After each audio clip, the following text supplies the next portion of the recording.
Friends, ఈరోజు మేము ముద్దపప్పు వండుకున్నాం. బాగుంటే లైక్ చేయండి, ఇంకా చేయండి.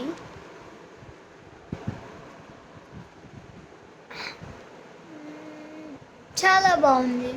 కావాలంటే మీరు కూడా చేసుకోండి, షేర్ చేయండి. చూడండి.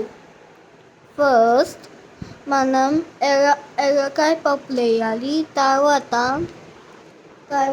అలా ఫ్రై చేసేసి తర్వాత కొత్తిమీర వేయాలి. మళ్ళీ దాన్ని కూడా ఫ్రై చేసేసి సిమ్లో తీయాలి కొంచెంసేపు.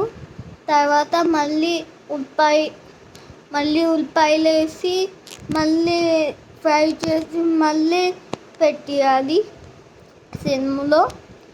తర్వాత మళ్ళీ మనం చారు రెడీ చేసుకుని మళ్ళీ దాంట్లో పోసేస్తే ముద్దపప్పు రెడీ. కావాలంటే మీరు కూడా చేసుకోండి. Like, share, subscribe. Thank you for seeing.